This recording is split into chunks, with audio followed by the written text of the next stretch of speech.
Developing this morning, 5 people have been shot at Morgan State University in Baltimore. Police say students were heading to a homecoming event when someone started shooting.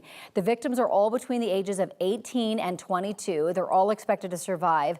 Right now, police have not released any information about a suspect. They don't know how many shooters there were in this situation, and they don't have anyone in custody right now. Classes at the university are canceled today. Morgan State is Maryland's largest historically black college with a little more than 9,000 students.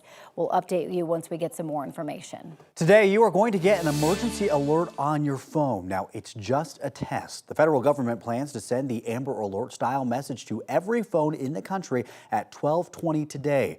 9 News has been reporting on the system for more than a year and a half now. Local emergency managers have told us time and time again what they really need is to test how the system works when you try to reach a small area, like sending alerts about severe weather or evacuations. FEMA says the only way to avoid having your phone blast that tone is to turn your phone off or turn off cell service. If you try turning off emergency alerts, you're just cutting yourself off from first responders sharing information to keep you safe. Now, domestic violence organizations have issued warnings locally and nationally ahead of the test to caution those who may be at risk in relying on hidden devices to turn off those secondary phones.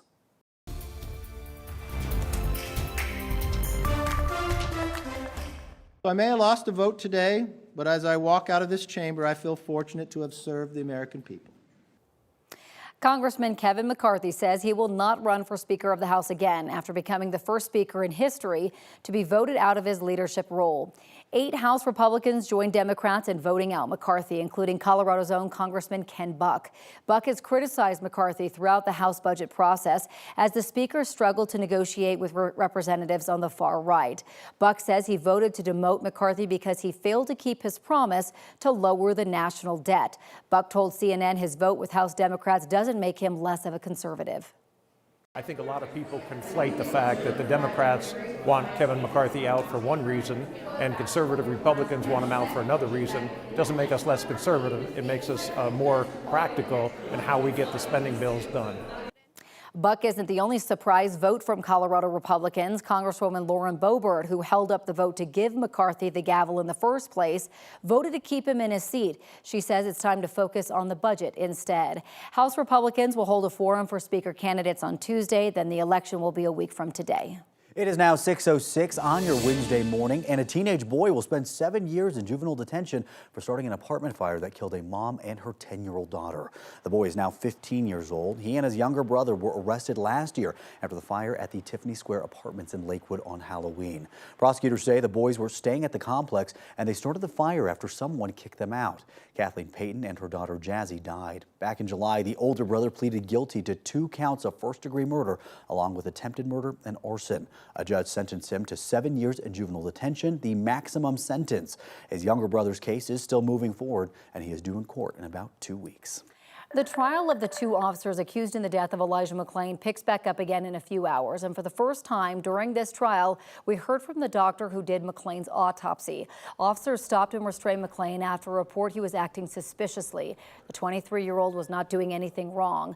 Eventually, paramedics gave him a sedative and McClain died a few days later. Dr. Stephen Sina initially concluded that he could not determine how McClain died. Nearly 2 years later, Sina says he got new evidence and changed his autopsy report. He testified that the injection of the sedative ketamine was what killed McClain. I know from looking at the video that he received the ketamine, and a minute or 2 later, he's agonally breathing, and then he went into cardiac arrest and followed a downhill spiral until he died. I'm sure of that. Sina was called as a witness by both sides. His testimony is significant because attorneys for these 2 officers have repeatedly pointed out that it was paramedics who administered that ketamine. The officers, Rodema and Rosenblatt, face charges of reckless manslaughter and secondary assault. The prosecution has a few more witnesses to call, then the defense is expected to start trying their case on Friday. When we think of delays in trials because of competency issues, high-profile cases may come to mind, like the suspect in the Boulder King Supers mass shooting. But right now, there are also some people waiting in county jail for low-level crimes like trespassing. Hundreds of people in Colorado are on a wait list to get a treatment at the state hospital to be restored to competency. Some are sitting in jail for months. If you are in Denver, you may get help a little faster. The criminal justice system works with the team at WellPower to identify inmates at Denver's jail facing low-level charges and histories of being found incompetent. They are let out on bond to get treatment faster. The point isn't to restore them the competency to then continue their case.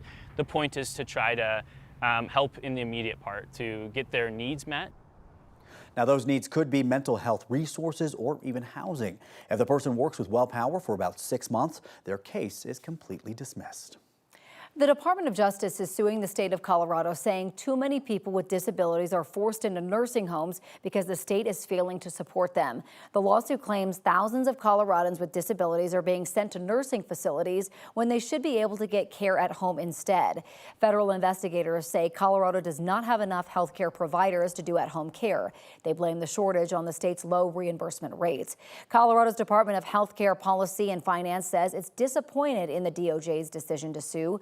The state has already invested more than $100 million to expand home-based services. It has been 6 months since Denver started giving out money to people experiencing homelessness.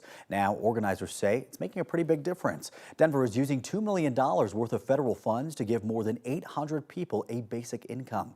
Program managers say they're seeing a lot more people living in their own homes instead of on the streets. They've also seen increases in the number of people with full-time jobs. Denver Mayor Mike Johnston wants to get 1,000 people off the streets and into housing by the end of the year. This week, City Council rejected a contract for a homeless advocacy group to help achieve that goal, and the mayor actually told them to make that decision. The Colorado Coalition for the Homeless was asking the city to approve a $6.4 million contract to help move people from encampments over the next 3 years. The original goal was to use that funding to move 90 people into long-term housing each quarter. But city councilors and the mayor's office argued that target wasn't urgent enough, especially compared to the plans the city already has in place.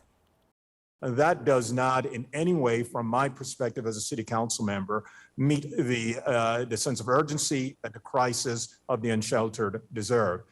We know the benchmarks within the Department of Housing Stability, as well as the benchmarks we just attained over a 3-week period, exceed that minimum requirement of 90 households. This isn't the first time Johnston's homeless plan has been at odds with efforts from homeless advocates. The city currently credits Johnston's shelter plan with getting 119 people off the streets since he took office.